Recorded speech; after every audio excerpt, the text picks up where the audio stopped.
going to be. I turned my loud humidifier off back here too. Nice. Hey, folks, we sorry to cut you off there. We're just talking about the weather, actually. But hey, folks, we are live. It's SVT time. It's Tuesday again, another Tuesday, another SVT time. This is episode, and I do in the 90s yet. We are episode 91. Woo! Hey, all right. How about that? 91. So we're gonna. We probably won't break 100 by the end of this year, but 91. I thought you were gonna say they're probably not going to let us break 100. It all depends on how this one goes. It's just Adam all right at 99. Yeah, right. Seriously, man, Adam. It's like we say this. I say this all the time. It's like we'll keep doing it until they tell us to stop, and they haven't told us yet. So we've got a good thing going on here. That's for sure. It's an honor to be here. It's fun. It's fun, and we have amazing guests like yourself. Everybody, welcome Adam Cunningham. Cunningham. It's a tongue twister. Adam comes to us from Nashville. We'll talk about your history and background and whatnot, but obviously been on the road with Cole Swindell for the last 10 years, actually. So yeah, it'll be 10 years in January coming up, which is awesome. Wild. Yeah. I know. In the outline, I originally said 4 years, and you're like, no, dude, it's been 10 years since. So. Man. Well, again, that COVID time loop kind of just, made, all the years a little melty there, Yeah, it's almost like if you're a fan of the of the Marvel universe, that when Thanos snapped his fingers and made the world disappear, what did they call that? The disappearance or the? I forget, but I totally know what you're talking about. Yeah, and then everybody kind of came back, and somebody please help me out in the comments here. Like, keep going. Is anything considered a spoiler alert at this point? It's been out for so long. But... No, I just heard someone talking about that last week too, and that was the thing. They were like, "And if you haven't seen it yet, well, you should have." So. Yeah. I think they were talking about like Game of Thrones or Breaking Bad or something. It was like, if you haven't seen that yet, come on. Yeah, absolutely. Oh man, but yeah, Adam, thank you so much for joining us here. I know are you still out on the road every weekend, or so? Yes, we've had the last couple of weeks off, but we're kind of winding down for the year. We'll be in Minneapolis this weekend, and I think we're at a casino in Oklahoma next weekend. Just a couple more finishing off the year, just kind of one-offs here, but then we'll get back rolling pretty quick next year too. Right on. Yeah. And I was just telling Dino earlier, we were chatting, before everything got rolling. It is kind of just like the way it kind of works with the geography of Nashville is we're kind of just weekend warriors, out there. So we'll generally leave on like a Wednesday night and play Thursday, Friday, Saturday. And then we're normally back home on Sunday, unless like we're going out to the West Coast or like way up north to Canada or something like that, then we'll be, a couple or 3 weeks out, but that's kind of a lot more sparse than the normal play, Whereas, tours that start out west, rock and pop and everything like that, like those guys are gone for months at a time. So it's kind of nice. It's like an offset work week, and especially having like a little one at home too. It's nice to be able to see her all the time. Very jealous of the Nashville touring schedule. Absolutely. Yeah.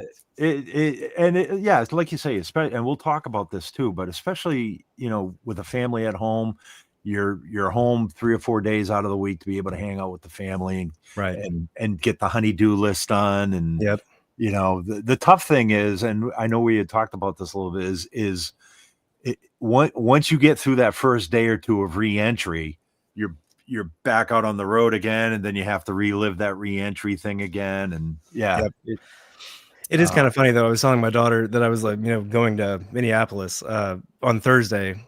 That's it. And she was actually like, it's been where she's been, a little bit bummed, I don't want you to leave, all this stuff. And it really melts your heart. But we discovered the like face emojis that you can do on FaceTime here a couple of weeks ago, Oh yeah. And she like lit up when I said I was leaving today. She said, then we can do puppets on FaceTime. Like, yes, we can. Yes, we That's can. awesome. That's great.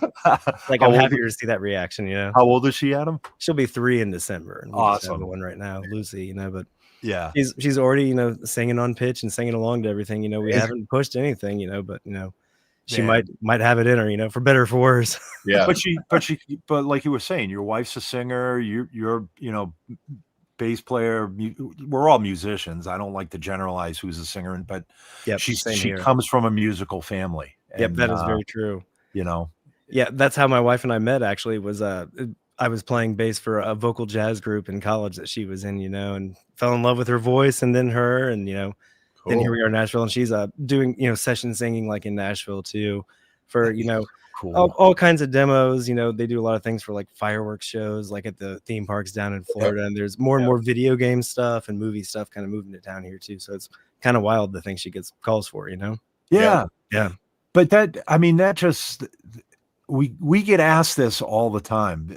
All of us as musicians, like, it's not always about being on the road touring or being on, mastering sessions. Right. It's like you can make a legitimate, really good living working, doing voiceovers, doing studio work, doing, Home Depot jingles or stuff Certainly. like. Yeah, it's not always about being a rock star and being out on the road 24/7 and being in the limelight. So that's a prime Yeah, example. exactly. Beyond being a player, I'm a fan of music, at the heart of it. You know what I mean? Yeah. Just growing up, all genres, so much of that. And I kind of had that modeled for me, like early on too. My parents are both musicians as well too, and we're on the road doing top 40 cover band stuff, Holiday Inn lounges, all that type of stuff for 20 years before they had me. They were based out of Tampa, Florida in the Oh, wow. 70s and 80s, and would do a week here, 2 weeks here, 2 weeks here, Okay. And then we wound up in Illinois when they had me to be closer to my mom's family. And my dad still owns a music store in Decatur, Illinois, actually. Cool. Plug the name of the store. Yeah, if you can. Soundcheck Music Center in Decatur, Illinois. Right on. Yeah, I Okay. grew up there. Well, I think when Dino, you and I met, actually, I kind of mentioned that I grew up going to the NAMM shows in Nashville and Anaheim Yes. with my dad, and would always be spending time at the Ampeg booth, like as a kid, standing in line to get a Victor Wooten autograph or something like that. Yeah. Yeah. And Hey so I man, say, sure. I'm not that old now. Come Oh, on. fair enough. Well, that was making me, yeah.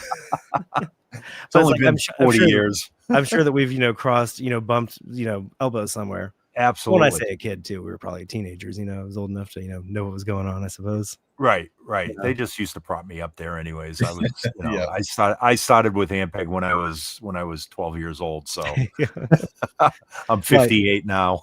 I know those NAMM shows are long days for the vendors too. Would you guys there at the same booth all the time, 40 years of NAMM will put 80 years on your lifespan. Let's put it that way. Yeah. I believe it. Well, especially the winter shows were always a nice reprieve growing up in snowy Illinois during January, to get some sunshine and palm trees was always a real soul restore. Absolutely. So you originally grew up in Decatur? Yes. Did I say that right? Decatur, not Decatur, Illinois. Yep, Decatur, you're absolutely Illinois? right. There's So, Decatur, Georgia too, Decatur, Texas, Yeah. And Dom, would you consider Ohio's Midwest, right? Yeah. Yep. Just a stone's throw away, really, Like right around the Appalachian mark of Ohio. Like, I consider Midwest, but could be considered Appalachian. Yeah. too. I mean, I'm a clam digger. Anything, anything west of Vermont to me is like the far west. So That's totally fair. but yeah, grew up, working in my dad's store all the time. So I had like a love of gear, like very early on. But you kind of talking about that too. I was very aware growing up that, the title of musician can be so big tent. You know what I mean? It can be a road player. It can be a bar musician. It can be a church musician. You know what I mean? You can work in music stores. You can work for, manufacturers. And there's just so many things, You can be a tech on the road. You can, do club installs and church installs and everything like that. All that to me, counts as musician. So Yep.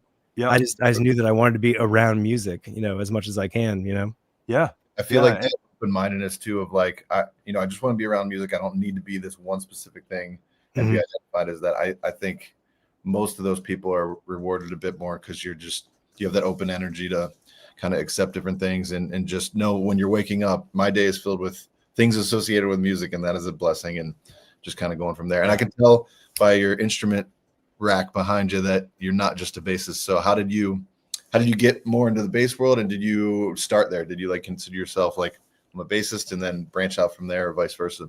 Great question. I actually started like on keys. My dad's a keyboard player, and he's always called himself a keyboard player. But he's always considered himself a bass player who happens to play some stuff with his right hand too. For so much of his career, he's been playing left-hand bass. Either on the Fender Rhodes or then since like later on. So I kind of started playing keys from an early age. You know, he taught a course that was playing by ear too. So it's learning to play keyboards like a guitar player. You know, you learn G, C, and D, and then all of a sudden you can play 100 songs. You know, and then we'll modulate that to something else. And what I really wanted to do in 7th grade was be a drummer, actually. Excuse me. Sorry here. You know, I was banging around, you know, on everything just like as kids too. And when it came to time to audition for the jazz band in 7th grade, the band director said, you know, Adam, he says, you sound great and everything like that, but Sean over here is a better drummer than you are.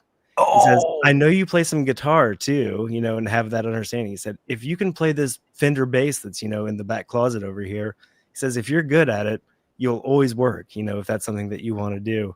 Wow. And I would say, you know, 25 years later, here we are for better or for worse. Yeah. You know, I'm playing the bass. Advice, like, but it was a quick falling in love too, you know, especially playing with a good drummer, being a part of that foundational aspect of the music. You know, there's no feeling like it to me, you know? Yeah.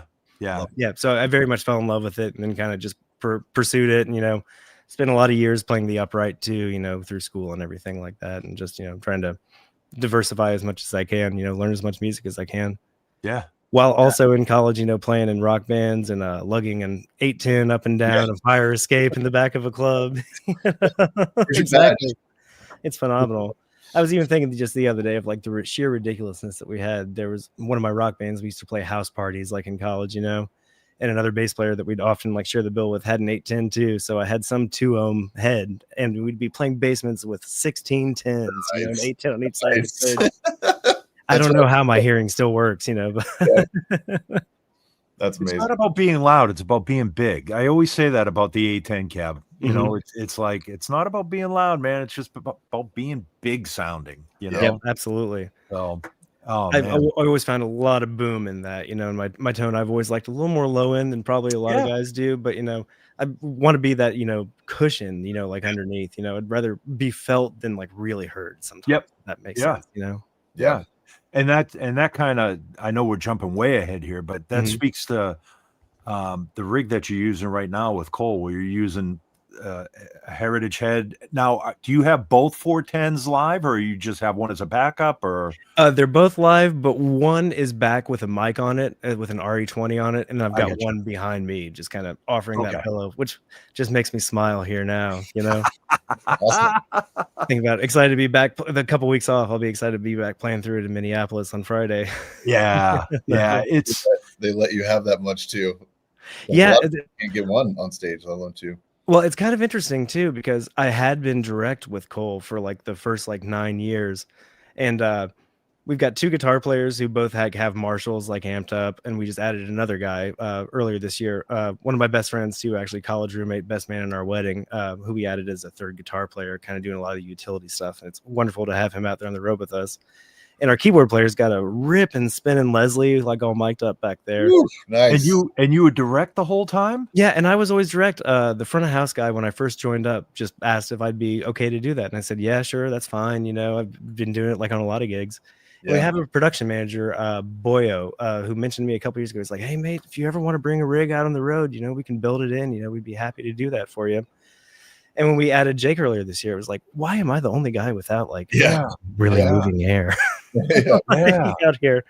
And so, you know, we got a hold of Dino, you know, once I figured I'd love to do this. And it's like, well, I would love to play through an SVT. You know what I mean? That was always my favorite, you know, in college and lugging that around. And, you know, I love the HLF cabinets too, because of those low frequency ports too. I feel like that really has a lot of like the big bottom end on it, you know? And then that's when we met, and it all happened pretty quickly. And we started bringing it out on this fall tour that is just kind of wrapping up. And this rig's going to be continuing with us for a good long while. Nice. Awesome. Yeah. That picture and for anybody that saw the ad for this SVT time, when I saw you sent me that picture a while back, and it just made me so happy. A P bass through an SVT. Yeah. It doesn't get any better than that, you know. Well, it's classic and the gold standard for a reason, you know. Yeah. Just, you know, a Fender P bass through an SVT that there's your foundation. Everything after that is icing on the cake, so to speak. Well, and that was such a genuine. Oh, sorry. Go ahead. No, I was going to say I got to put the baseball down because I'm going to end up throwing it. Well, that smile on my face too was so genuine because that was in rehearsals south of town here down in Spring Hill. There's a big facility, that has a bunch of stages down there. Sure. And that was like the first day that we'd actually gotten it all wired up and we're actually playing through it. And my tech Connor came up to me and he was just like, "Man, this thing sounds so good." And so that was the first day of us like putting together the full show, and I was just utterly delighted. Yeah. Yeah. I know we had talked about this a little bit too, but yeah, it's kind of now you're still on in-ears on stage, correct? Or yes, indeed. Yep. Yeah. So still on in-ear. So we've got a clean DI line that I'm using, like an Avalon U5 out there. Kind of that's always been like one of my favorite boxes. Just nice for that kind of big 3D sound as far as it goes. Sure. And we're kind of doing that just in case anything would go down too. But I mean, most of everything that I'm listening to is, I've got a little bit of that clean DI in there, but pretty much all of it's that RE20 like on the cab. That's such a combination. It's wonderful. And I am EQing a little bit ahead of the SVT too, just to kind of tune to the mic a little bit. You know what I mean? So because it's just like where it's at too, it's a little hard to catch that, horn and the woofer too. You know what I mean? Sure. So if you're standing in front of the cab, you're probably hearing a little bit more bite than, you think it would, but it sounds great. Our front of house guy's really happy with it too. Sure. Yeah. And that's great advice. You're adjusting for not just what you're hearing on stage, but what you have to hear in your in-ears, which is going to be different than what front of house wants to hear. And things have gotten so complicated, even for bass players over the last few years. It's like what I want to hear in my ears and what you want to hear out front and what they want to hear on stage could be three totally different mixes. Yeah, without a doubt. And I remember there was an old quote from Duck Dunn. Everybody knows Duck Dunn, but absolutely. In an interview, he was saying, no, on stage, he would always run his amp like with very little bottom end. And it was always kind of not thin, but very mid-rangey and trebly, not the typical Duck Dunn sound you would think, because he was told, by the time it gets out into the audience, it just turns into this big rumble of a mess. Yep. So yeah, it was, again, it has gotten complicated over the years between what we want to hear, what front of house wants to hear, and what stage wants to hear. And I thought it was funny, like you were saying, all the musicians on stage were playing through live rigs except for you. Yeah. And it's just kind of like, that sucks for everybody else on stage too, because they're not getting the full experience of, I'm hearing my guitar, I'm hearing a B3, I'm hearing live drums, but I'm hearing bass through my ears. I'm not feeling anything. Well, it is just nice to move that air too. One of our guitar players, there's a part in the show where, I'll go over and interact with the guy over here, and I look back and he's just over there standing in front of the cabinet. You know what I mean? Just with a big smile on his face too. Right? Yeah. Yeah, which I'd say I'm happy to be able to bring a little bit of that joy too. Absolutely. There's a lot to be said, for clean stages, and for you doing a lot. If you're doing fly dates, obviously you're not going to bring your SVT. Luckily, you're in a position where you can backline an SVT or something. But man, we've done a couple times for the TV stuff this year too, which is always nice to know what you're going to get. Yep. Especially with an SVT or absolutely. It's funny that Dom and I talk about this all the time too. We've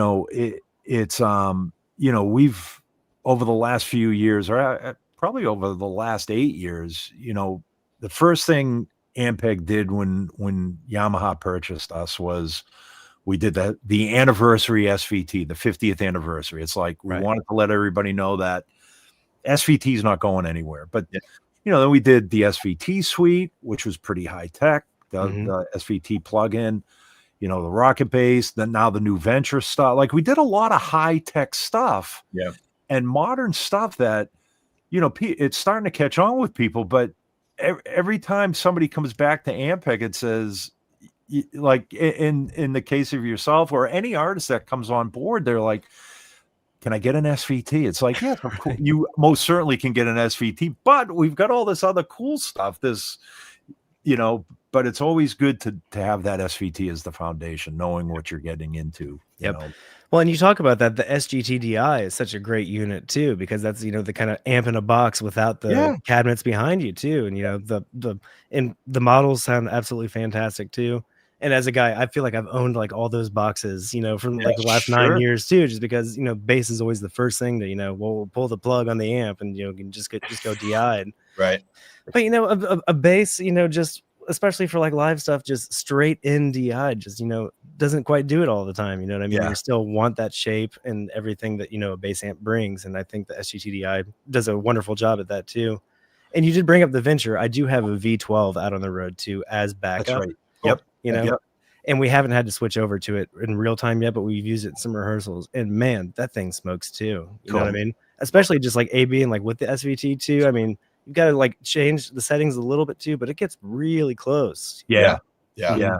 We had Robert Trujillo in one day, and I was like nervous as heck because he brought like his modded out, souped up, just got it, all the tubes redone and everything, touring SVT from the 90s. Mm-hmm. And he brings it in, and he's like, "Yeah, I've heard about this Venture thing. I want to hear it, but like, we're gonna AB in, and you got to beat the SVT or at least come close." And I was like, sweating bullets. He got it to where he could close his eyes, and he's like, "I don't know I don't know which one's playing." Yeah, there's a lot of punch there. There really is. Yeah. And again, it's, in a lot of cases, we're fortunate enough to have somebody lugging our stuff for us. Yeah. So we're not, we're not necessarily always having to carry an SVT. And that's kind of where the Venture comes in. It's like, right. I want that sound, man, but I don't want to lug an 85-pound amplifier into the ballroom at the Crown Plaza in downtown Boston, But no, I'm glad you mentioned that. So you have been using it and testing it and for absolutely. rehearsals and stuff. Cool. Yep, it's set to just switch right over if something were to happen. But we've got again, a full set of replacement tubes for the SVT too. Yeah. So, yeah. But just when you're running either Venture or SGTDI, do you have the overdrive circuit on? Do you have a certain flavor you like? I haven't really been. I do like a little bit of drive though. Like sometimes, It's funny with Cole too. I kind of try and just cop whatever's on the record. The parts that I play on the road. Certainly, record is king. That's kind of where you start, and then kind of mix in personal flavor. If the drummers got a little different fill here, match that. Maybe try and catch this little vocal riff that's going on over here too. Some of the personal stuff can kind of come into play. Mm-hmm. But I have noticed in more recent albums how the guy who, I'm just on the road with him, actually. That's kind of the way Nashville is a lot of the times, is that, there's separate studio bands who do that, at the producer's choice. But there's a lot more drive being sent in, like with the bass line on stems that I'm receiving here recently, too, so I'll try and bring some of that in here, too. But with being a bit further away from the actual head there on that, I haven't like messed with having that overdrive circuit on a ton, but is something that I can certainly see happening more as, more bass lines seem to be having more texture nowadays too, which is pretty cool. It's interesting how much drive you can get on a bass track in a recording and not hear it in the mix. Like it just, it cuts, but you can't actually hear that distortion. Absolutely. Yeah. Hey, sometimes though it is fun to just go balls to the wall with turning that gain all the way up. You know what I mean? There's certainly a real like woofiness to that. That's no feeling like it. And don't forget the pick. That's right. Robert, who's tuning in from Southern California, as am I. Just got a V12. Showed up last night. Still in the box and waiting for me to plug it in right after this. Good luck. Happy congratulations. Yeah, we're gonna have a lot of fun. Yeah, thanks, Robert. I thought you were talking about his other comment here. Better than Saturday morning cartoons, dude. Better compliment than that. Come on. I think that needs to be added to our rapid fire questions at the end. Is like favorite morning cartoon as a kid. Oh, that's wild. Yeah, we're like the Bugs Bunny Roadrunner hour here. Yeah, absolutely. I'm gonna back up here. This is actually, and Robert, I didn't realize this was your comment as well. Does a bass rig with different, and this can be controversial, with different speaker sizes degrade? I'm assuming he meant degrade your sound, like a 410 to 15 or a 210 to 212. My personal feeling is that it adds tonal variety. So there was, and I'll preface this by saying there was a thread going around, and I won't say what message board this was on, but it was kind of like 50-50. There were players on there that were saying, no, you shouldn't mix speaker sizes because, and I'm not a sound engineer, so I'm going to screw this up, but a 410, the sound wave of a 410, the time alignment between a 410 and a single 15, or Right. that screws everything up. And my thought is, Robert, and Adam and Dom chime in with me on this. My thought is a 410 and a 115 was the New York rig for decades. Yep. Ask Will Lee. Yep. Ask Marcus Miller. Ask any one of those cats. West Coast too. Yeah. East Coast, you had a Harkey and a 410 and a 15. West Coast, you had an SWR 410 and a 15. Yeah. Mhm. And somewhere in the Midwest, you had a bunch of guys with 810 cabs that just Yep, absolutely. like I did have a 210 and a 15 rig though at one point that I loved too. right. Okay, so you feel the same way. Yeah, I had Yeah. a 410 and 15 before an 810 for years and years and years, and I loved it. Yeah. Yeah. Yep. And Yeah, I certainly get that argument of of the alignment and everything like that, but especially if you're using it for monitoring like on stage with you too, and even if you're playing a bar or like a local club or something like that, if you've got some venue support with subs and everything like that, I mean, I think the front of house guy's going to do what he wants to do, yeah, So, yeah, that's true too. It's not going to matter what they're hearing out in the house. so make sure you're happy with what you're hearing on stage, and hopefully your bandmates are happy too. Yeah. Uh-huh. Yep. Good. I don't feel like a fool now with you guys. But no, I always felt the same way too. It's like 210 to 15, or I've got a buddy of mine that is using a 12 and a 15, and talk about like mid-range bark and bottom end beef, in that rig. That's the thing. They all have their different characteristics, and all are very beneficial in certain settings, and some you might not want for different settings in too. One of my favorite amps ever was it was like my first combo amp. Dino, I screw up the model every time, but you know exactly what I'm talking about. I think it had the B2 head in it in a way. I think it was like an 8 of 15 in a horn, or 8 and 12 in a horn. It was like a little roll away thing. I mean, man, that was a great rig. It was a I had one too, and I can't remember. It was a St. Louis Music issued one. Yeah. So that would have been like 90s solid state. Yeah. Yep. It was like a BR. Yes. Something. 125.8 or something. Yeah. Something like that. Yeah. It was a great amp. It was great. It weighed a ton, but but every combo amp back then weighed a ton. Yeah. There was no such thing as small lightweight back then. Yeah. Class D was certainly a game changer when that came out too, Yeah.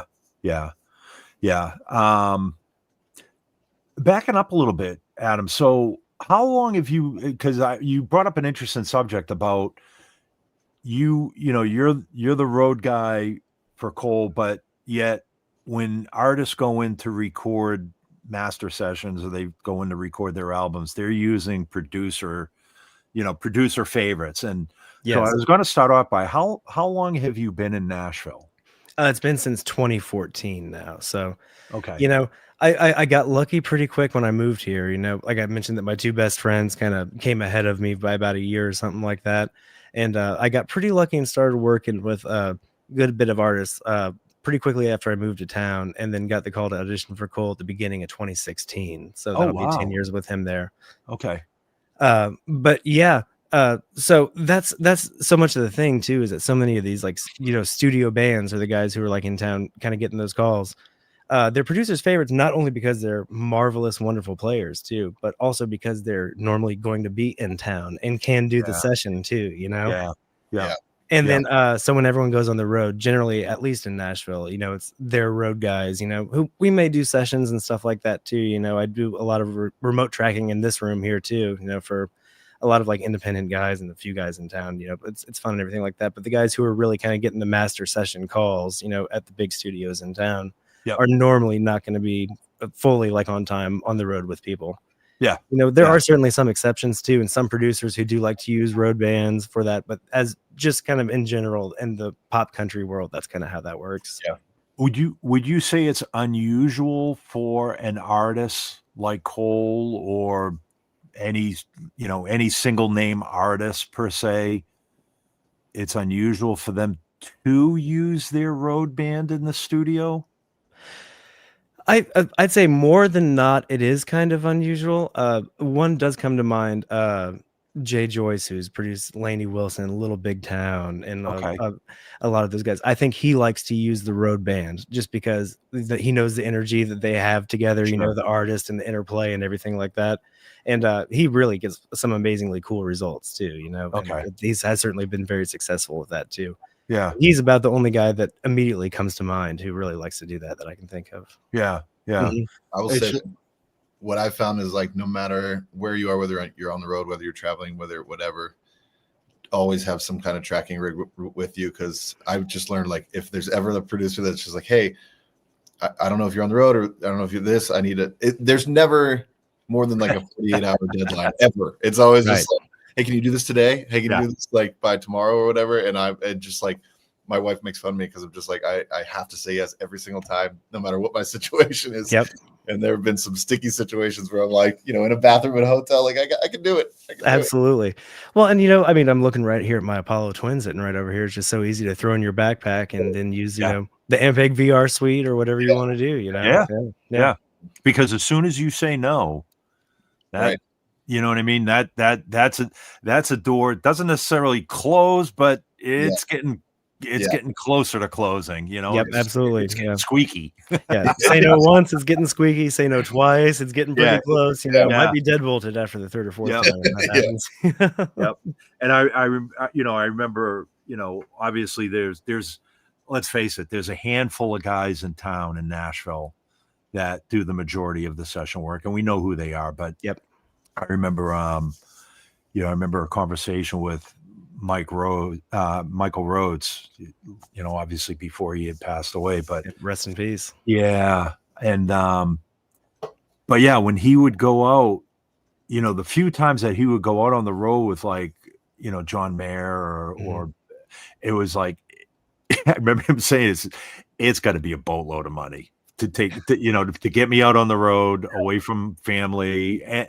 And like you say, it's like he's taking a chance because obviously he's Michael Rhodes, but he's taking a chance turning down session work because he's out on the road. So that's, like you say, that's why a lot of session guys don't like to go out on the road for that reason, I would imagine. What a talent too. I remember the first time I ever heard Michael Rhodes in person was at like a D'Addario NAMM party, I think, and he was playing, and I've never heard the bass and kick drum be so tight as to when he was doing that, and I got the chance to tell him that, I think in 2017 or something like that. I was on a flight with him, and he didn't know me, from Adam, no pun intended.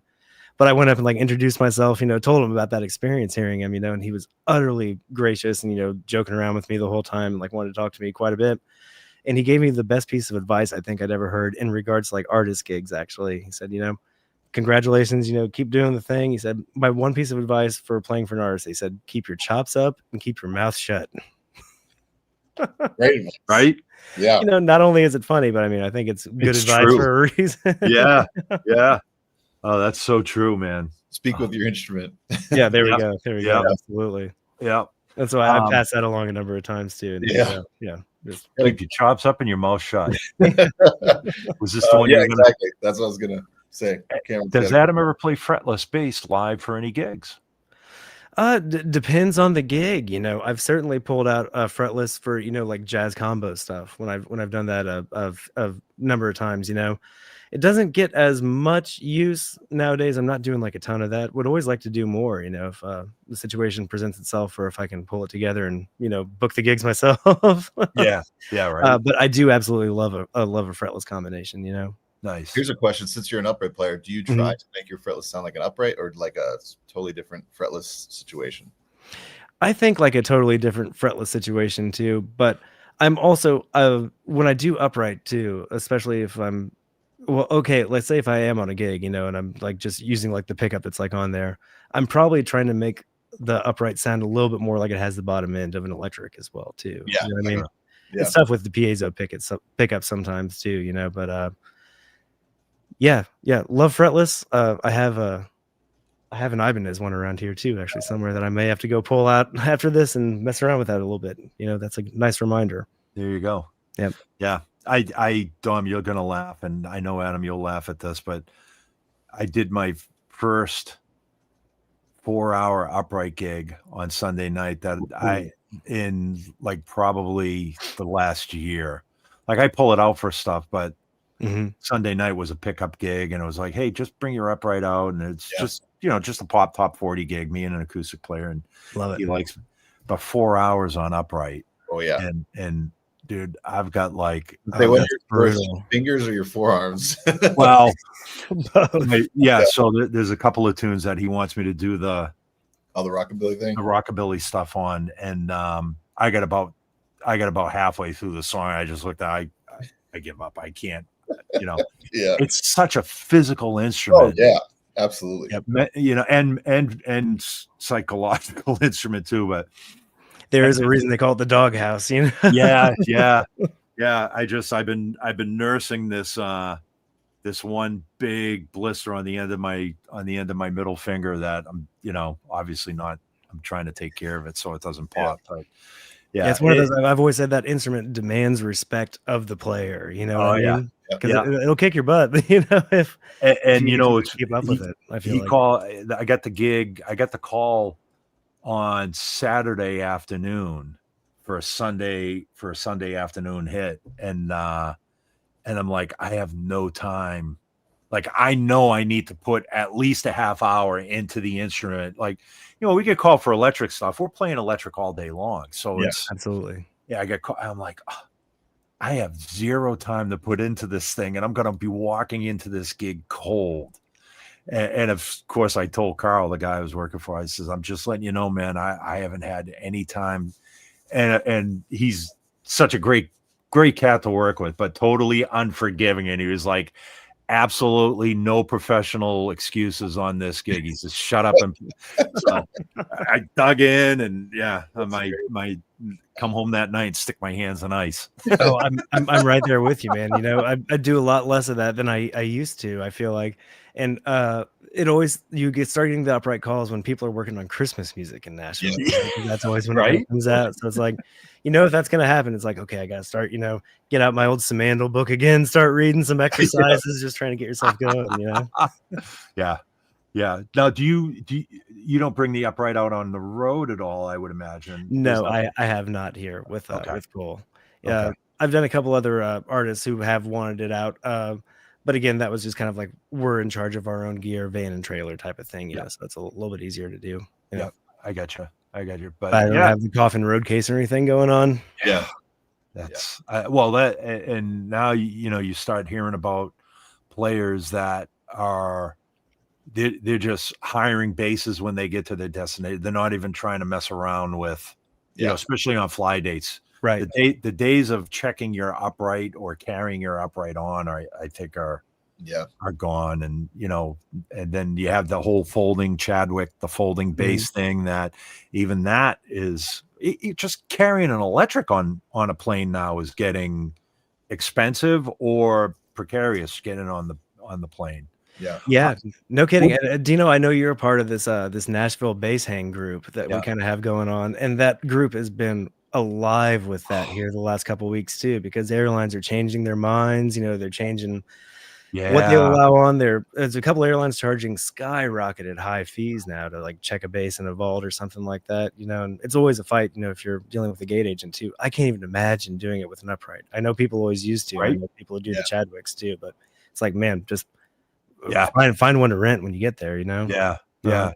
Do you prefer carrying on, or do you normally just check it? I do prefer carrying on if I can, if I know it's going to be an easy way to go, like with the plane, if I'm in an early boarding group or something like that. Yep. But I did buy one of those Gator bass vaults earlier this year too, actually, when we went to Australia, and that's a very well built product. There's a couple other companies out there who make them too, and I've checked that a number of times without any issue so far. Cool. So very grateful for that. That's a nice peace of mind. Yeah. I know, Dom, you used an Enki, right? Yeah, the Enki 2 bass, whatever the latest XB, I think XB2, something like that. The Zinkies are cool too. They've got a little extra space in there too. Yeah, I actually a couple cables or every second of it, or every inch of it. Yeah, it's been great. It's really light. Wheels are really high quality. It's kind of astonishing to me how no matter where you go, no matter what airport, whenever you're checking any type of music gear in, it's like always whoever the agent is, God love them, they always act like they've never seen an instrument before or whatever. And I'm just like, you guys got to get like 800 of these a day, like. But yeah, I know it. It's the truth. Well, it's always kind of funny here too, because I just think of this is the how the sausage is made type of thing, But Nashville's airport just got a huge renovation over like the last 5 years, and they put all new scanners in the TSA line, and an instrument will not fit through the scanners. Actually, no kidding. And so these poor TSA agents have to take the instrument all the way down, get it out of the case. I know a lot of people probably aren't being kind to those guys because they don't want someone, checking out their instrument and everything like that. And I feel for the TSA agents too, because I'm sure they don't want to be doing that with some guy glaring at them like this from back here, Yeah. And if you're not in the music world and you open up, a pedal board and you're checking it out and you're like, this definitely looks like something that could detonate anything. Like, it looks so just sketch, it's like wires everywhere. Well, I'm sure you've had this happen a number of times too. If I've had solder type jacks on my pedal boards, I've gotten it, away from TSA before, like at the end, and the jack's completely broken off, like inside the pedal, and that wire's just snipped. It's happened probably 3 or 4 times, no joke. That's just really? Like, okay, well, got to solder new cables when we get to the gig. Wow. You carry extra cables in a different bag elsewhere, like carry on or something. Man, absolutely. Yeah, it's actually Cameron. I'm going to post Cameron's thing here. Is it cheaper to just rent the bass versus paying carry? And yeah, in some cases, obviously you don't have your instrument with you. Right. I know that always feels weird to me. Yeah, but you never know. You might show up at a gig and they got a nice, nice 62p bass or 69p bass right there for you. Yeah, it kind of depends on where you are too. I mean, some things cost different in different markets too. Some venues do have like some backlined instruments too that they're very proud of too, where they might have a really nice, 62 type of thing. Yeah, I don't know. I think just being sure of the situation you're walking into and doing a little bit of prep work and limit the number of surprises. My biggest thing was because I fly out of a small regional airport here in Manchester, and it was always, depending on the airline, depended on what the aircraft was. And for a while there, it was like, know your aircraft. Yeah. Like if you're on Southwest, you're on a 737, which usually means you have a big overhead. You can get a gig bag in there. Yep. If you're on Delta and you're on a Canadair Regional, which is a 2x2, right, you're not even carrying a laptop bag on that flight. Yeah, without a doubt. Put it in a case, check it. So it's like you just said, Adam. No, and then you're at the graces of the flight attendants. Like, could I maybe put it in your closet, like up here? That's just a situation that you don't want to be in. Risking that up to chance. But normally Southwest has always been great because all those planes are the same. Yep. No, and now they're starting to. I'm hearing horror stories of charging $200 for check your base or not being allowed to carry it on, or man. Yeah, and no one knows too. People are saying, I flew 3 times in the last month and it was all good, and this person says that this is now company policy, and anyone who's not charging you $200 isn't doing the correct thing, Yeah. Now I know I'm going to jump to a subject here, but a different subject, but similar.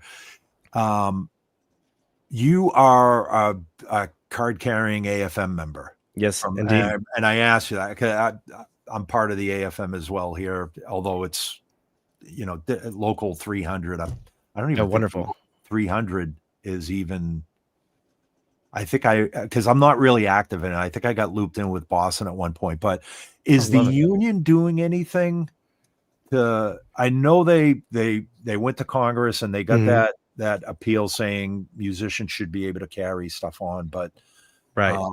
I don't know if Pomeroy has mentioned anything on the Nashville base site or not. Yep, absolutely. Well, our president of the 257 here, the great Dave Pomeroy, great bass player as well too. I mean, nothing but respect for him.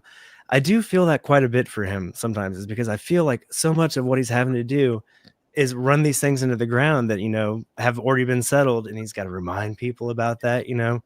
He's like yesterday, I just saw him on the local news this morning, actually, because they're trying to turn all the free parking spaces on Music Row into paid spots here, and he was, auguring in front of like the Nashville Department of Transportation yesterday. It's just like, thank you for the good work, Dave. If you're ever listening to hear, because that guy really cares, Yeah. So I don't know. I'm sure he's going to bat for that right now, and we'll report back whenever he has some more info on it. Yeah.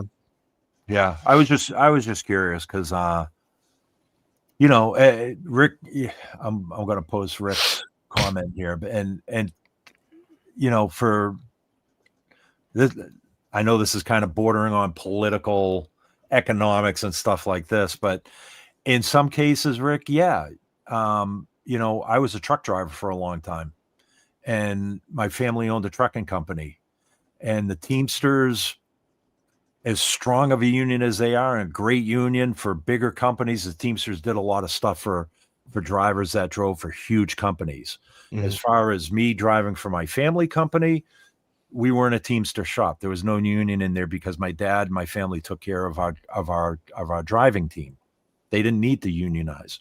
In terms of musicians, yes, for me here, where I live now, unless I'm working in Boston, or in Adam's case, where you're working in Nashville or LA, where you're doing soundtracks, or you need to have a collective bargaining thing where a group of musicians are, let's put it this way, Broadway would have gone away in New York if it wasn't for the union in New York.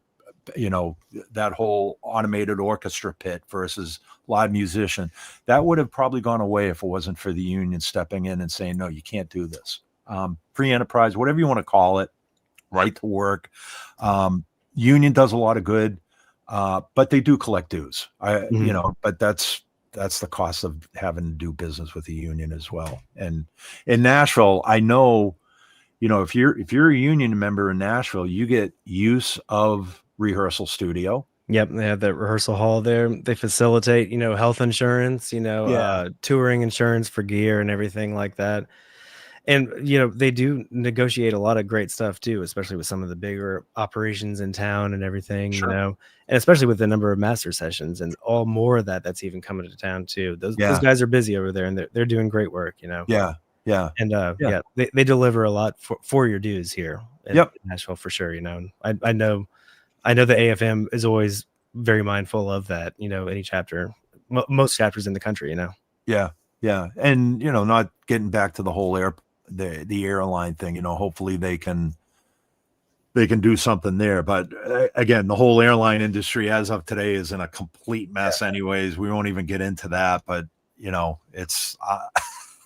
I have no desire to get to the airport and get on a plane for Thanksgiving. My wife and I are looking at going to New Orleans in February, and even that, I'm kind of like, I don't know if I want to get on an airplane in February, let alone around now. But I'm sure it'll be cleared up by then. I hope. We'll see. If it's not this thing, it'll be something else too. Yeah, exactly.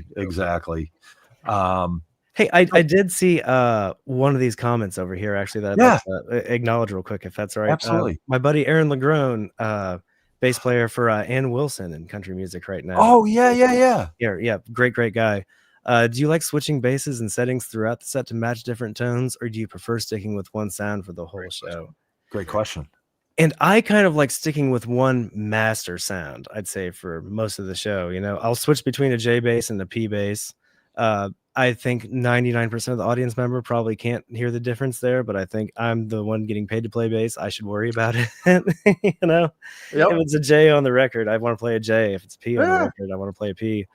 But I do have like a little bit of like a drive box down at my feet and like an octave pedal down at my feet too. So if I'm trying to cop something that's, like a keyboard sub bass or something like that, I'll kick the octave on. And if there's a little bit of grit like on the record, I'm not afraid to turn on a little bit of drive and pick up a pick too. Never understood the hate that bass players playing with a pick get sometimes, but I love it. Yeah. It's grindy. I just get hate for playing with a pick because I'm a sucky pick player. So people are just like, just stick to the fingers and do your slappity tappity thing, and you'll. But I'm getting better. I am getting better. Slappity tappity. That's great. I got to use Helix Stadium like test run it on my last tour, and even then I thought about like, every song I'm gonna have a different tone to like match the song perfectly. And then I thought like, man, but at like you're saying the master level, if you're listening to it in a big venue, like you don't want the bottom end to be super different per song, and then the whole live mix gets kind of thrown off. So I ended up kind of setting it up almost like a traditional rig or pedal board, where I had the same amp for the P bass, same amp for my Music Man, and just did little like distortion and octave boxes and stuff like that pre each one. But when I was switching basses, it was like kind of like the same rig, same overall, a master preset or whatever. Yeah. Kind of helped out. I think so much of that just depends on kind of like how we're wired too. Because I feel like that I've got an HX stomp that I've done as like a little fly rig before with other artists, you know, where it's just that and a DI, you know, and I've been like, okay, I'll go through, make, you know, the whole set list in each one. And it's just like, my that's just like too much for my brain. You know what I mean? I can just like set up the effects I know I'm going to need and just kind of have one master sound. That's going to make me a lot more comfortable. And my brain won't be working overtime trying to. Yeah. And like, I mean, we have artists that have come on that, you know, they have, and they'll use the HX stomp, but they'll have like a preset for a different preset for each bass, and then a different preset for each song, depending on the bass that it was like, how do you keep track of that? Like, you know, well, and if that works for someone in their flow, that's great. You know what I mean? Sure. Just, my brain is not wired that way, I think. No. And what are you primarily using? I know we had mentioned this earlier, but for basses, what are you using on Cole's gig? Yeah, I've got 3 out there right now, actually, too. One is a custom Lakeland that I just had done a couple of years ago, actually. PJ5, that is kind of absolutely beautiful. They're all out on the road, like in a vault in a semi truck on the way to Minneapolis right now, unfortunately. But you know, those guys have been super nice to me the last 10 years, and being an Illinois boy too, I love that they're up in Chicago too. But I've got a lot of Skylines hanging back here, but I did have a custom one done a couple of years ago that's totally amazing. And then I have Fender Custom Shop P that was in that picture that I sent you, actually. I think you used that, and I had that made in like 2017 or something like that. Okay. And that's a funny one too. It's based on a 63, and it's a 2-tone sunburst. But it has a jazz neck on it too, with rosewood, white binding, and white dots too. I just thought that was like a fun look, you know. Oh, I'm just like, it's a look that I think is so cool, and you don't see a lot of it. It's like, well, if I'm going to be building something custom, I want to make something, you know, it's kind of a little, you know, a little different, a little kind of cool. Yeah. Sure. And then I have a American Professional 2 jazz Fender that I'm using out there right now too, which I really love the way that's voiced too. Yeah, and that specifically takes me back to college too, when I was playing through that SVT through the 810, because it's just real grindy jazz pickups, you know. And I always like the spankiness of that, you know. And both of my 4 strings are strung BEAD actually too. So like the bottom 4 strings of a 5-string. Yeah, I've kind of heard that sometimes referred to as the Nashville 5-string. The Nashville 5. Yeah. Mm-hmm. How's that over time for your necks? I've always been super like curious and scared to do it because me too. I haven't had any issues. I'm using a set of like Ernie Ball strings that are specifically made for that, beefy slinkies. That's like, you know, 26 whatever the D would be. But all of my instruments have been very stable with it, actually. You know, I haven't like noticed anything kind of pushing and pulling. I was just telling Dino though before here, I had to turn off my humidifier as we're getting a little bit colder here. You know, so I want to make sure that I'm trying to keep the humidity even on those, you know, or else we'll start getting some stuff, you know, moving a little bit. But my biggest thing with the Nashville 5 was because I've as we all know, I've recently fell back in love with P basses, and but I've been a 5-string player for the last 25 years, so I've been trying to figure out a way to like make some of my P. My biggest problem is I know when I went from a 4-string to a 5-string, and this was during my school years, I literally put my 4 strings away and just played 5-string through my college years and whatnot. But I know like that adjustment going from a 4-string to a 5-string and realizing, okay, that's no longer a G on the 3rd fret. That's if I do that going to a Nashville 5, is that going to screw me up again? Like, am I going to be holding a 4-string neck thinking, oh, that's not a G now, it's a D again, you know? Yep. So I just say, you know what, if I need a low D, I'll either do a hip shot or I'll just play my 5-string. Absolutely. and that's not as much of an adjustment, because when you feel the big 5-string neck, it's like, all right, that's not a it's not my E string. I'd say yes, it definitely will mess you up at first, but Yeah. just like anything else, once you get the muscle memory down, Yeah. like if I've got a couple of standard wound 4 strings hanging over there too, which are totally fantastic, but they are the standard strings too. So it's almost like the muscle memory of like when I grab the neck and I feel that it's like those beefier strings, like Yeah. that's where my head kind of goes. Now I was Okay. definitely all screwed up at first when I started doing it, but just, Yeah. you get the reps in and all of a sudden it just kind of resonates with you a little bit. I'll never, man.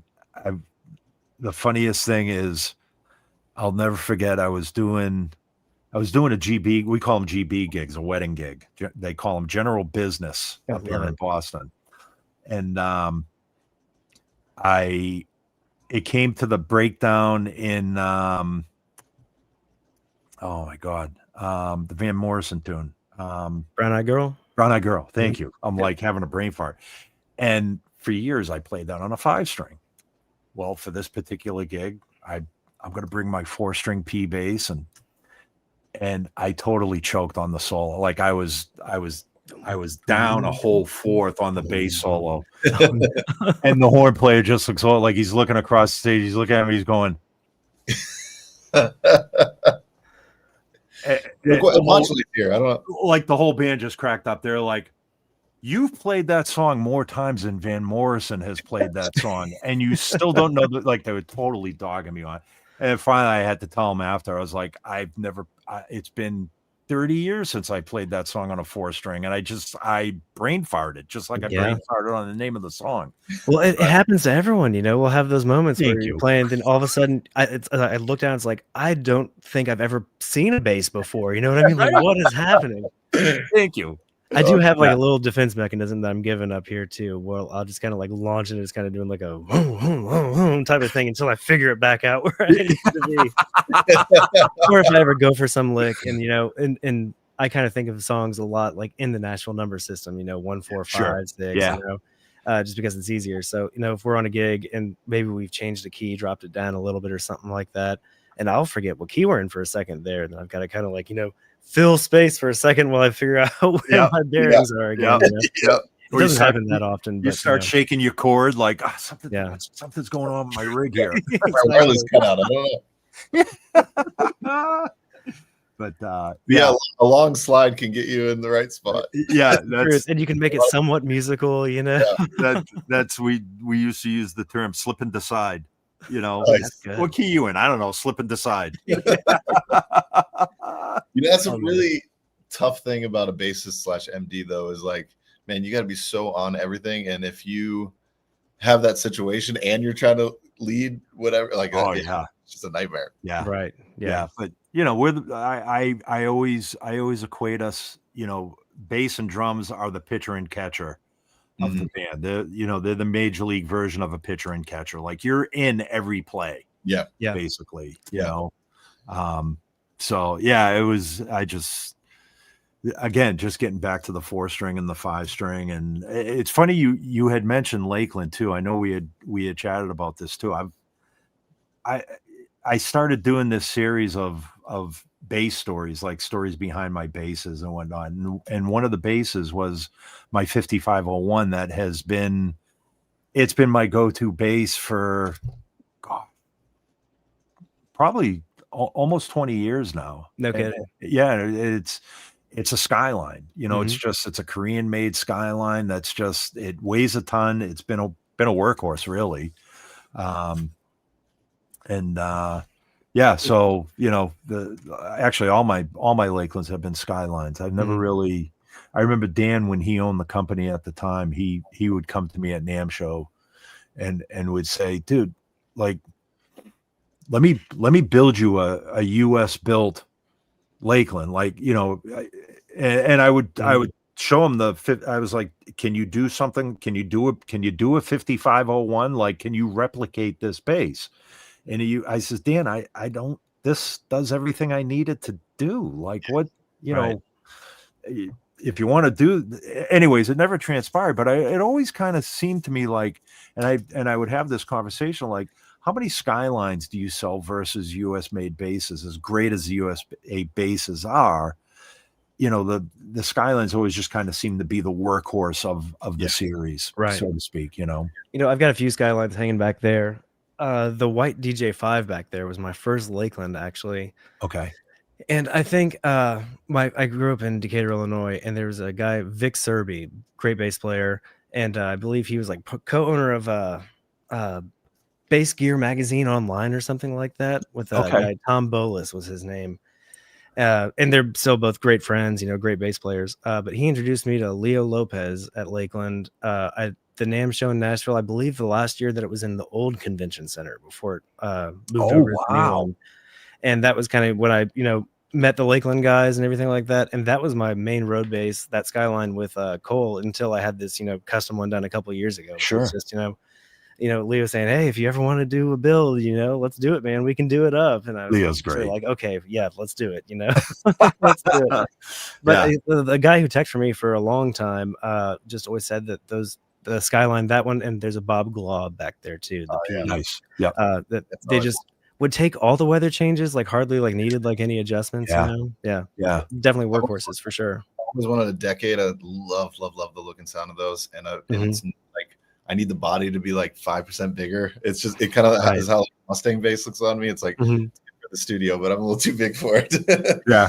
Well, that decade too, I was kind of like looking at one of those for a while, and it just didn't quite resonate as well with me too. And that's how I wound up with this Guild Starfire back here too. Actually, that like semi-hollow type of thing. Love it. I actually I have Starfire 1 and 2 because I'm sick. Yeah, I think bragging. I think this one's a 2, but I was telling Dino before that I find myself going for that, especially on recording stuff, a lot more than I ever expected to. I've got flats on that, and that neck pickup just gives you that big warm hug that I think you're looking for in a semi-hollow. Yep. You know what Guild has made me do, and it's super weird. This is probably weird. People have weird things about fingernails, but I'm like, I now keep my pointer finger like a little longer for the dig in on the flats on the Guild. Just like it's a different thing. I don't know. It's That's funny. One more thing about the Lakeland type of thing. That was my kind of first foray like into any type of boutique small company type of thing. And for some reason, I've got a little bit smaller hands than I think normal. But the 35-inch scale and the wider string spacing, I really liked actually. When I kind of got into that. For some reason, that resonated with me. I don't know if you guys remember, but it's kind of like that episode of Seinfeld where they have like the wide lanes and they're kind of like, this is kind of nice. That's so funny. I was thinking the same.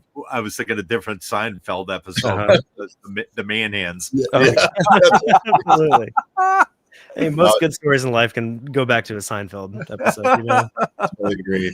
Adam, I'm sorry. I actually have to run to another meeting. Just want to say bye to the SVT. Oh, that's right too. Yeah. I'm so bummed that I'm going to miss the rapid fire, but I know it's going to be great. I was going to say, do you want to do it right now? Or do you have? Yeah, I just don't want to force the end of the. I mean, all good. Well, in fairness too, I said we were going to cut it at the top of the hour, so I don't want to hog up anybody's time here either. So I'm having a blast. Like I said, we can talk bass and gear all day. So Adam called in like, I don't know, you were probably like 15-20 minutes early. You know what I mean? Like, we usually people will call in like 10 to 5 minutes before the broadcast, and I was just sitting here and you had called in like I think it was like I was maybe a little early. Yeah, like 40 minutes earlier, not even 20, like 30 minutes early, something like. So we started shooting the. I'm going to be a nice Christian boy and not say it, but we were shooting the junk. I'm just digging even deeper. Just get two guys in a room talking about bass gear, and we'll start automatically talking about it. Poor Aaron was in the background listening to us jabbing about bass gear all along. So, anyways, all right. So this is one thing I purposely didn't tell you that we do because we want your quick response answers. So it's really rapid fire. You know how this works. So right on. Absolutely. I throw a or B at you, and you tell me which one you choose. All right. So first question, P bass or jazz bass? Unpopular, but jazz. Okay. Passive or active? Passive. Okay. Rounds or flats? I got to go rounds here too. Wow, that Uh-huh. you're one of the few that like picks quick. Yes. A lot of people are like, Yeah. oh, Well, it's funny, I love a P with flats, and it certainly has its place too. But just the zingy jazz with rounds has always resonated with me. Although I probably spend more of my time playing P basses and increasingly more with flats nowadays, and that's great too. But no, if I'm doing just what I'm trying to do, jazz with rounds, I think B15 or SVT. SVT. Okay. Love a B15 too, but just that SVT. Just yep. Cable or wireless? Cable. Okay. Mm-hmm. Pick or fingers? Fingers. Okay. But I do love a pick. I've spent a lot of time in a band in college where I just only played with a pick. You know what I mean? Oh wow. And again, that was a 4-string jazz through an SVT with an 810. Okay. Yep. All right. And Dom, if you need to split at any time, just go right ahead. Right. IEMs or floor wedges? IEMs, I think. Okay. Can I explain that for a second there too? Sure. Yeah. I think I'm grateful to be in a time with IEMs where if you can get it figured out and you can get it good, my ears don't ring in the morning after the gig, at this point. And I still remember often, whenever I use floor wedges, I come home and I wake up in the morning and ears are still ringing, And it's let's not have that. Do you mind sharing what in-ears you use? Because I always, especially for bassists, I'm always curious. Yeah, I'm using JH whatever their 16 Pros are, I think. Yeah, when I got hired with Cole, they wanted us all kind of like on the same model. We were all with JH for a long time. Oh, that's cool. Yep. Pedals or no pedals? I'll take a compressor pedal just to even out my uneven technique. Okay. All right.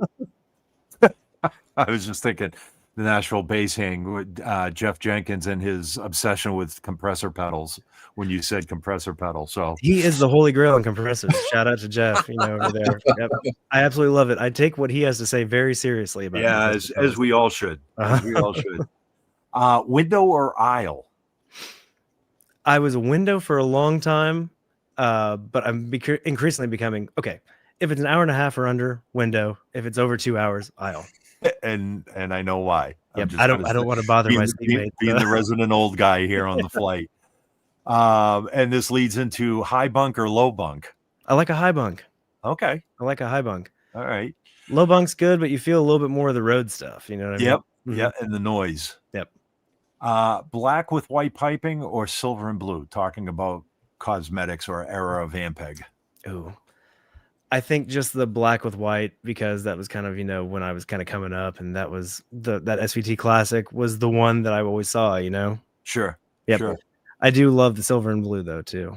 That is absolutely classic. But when I was looking up at all the guys playing through classics when I was coming up, it was always the black and white one. Yeah. Yep. Yep. Hot chocolate or coffee? Coffee.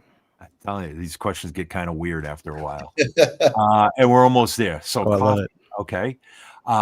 Here's one. Favorite place to eat when you're on the road? And it could be a specific restaurant or even just a cuisine.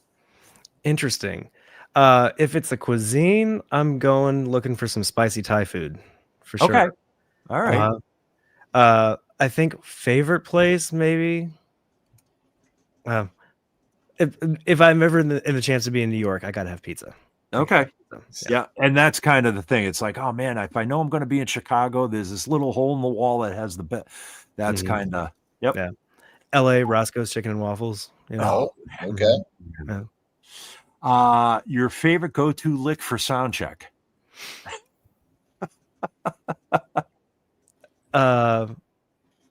Some version of Sir Duke, actually. Generally not if other people can hear me, but I find that gets my hands warmed up pretty quick. Yep. That gets the fingers moving. Awesome. I'll remember that one.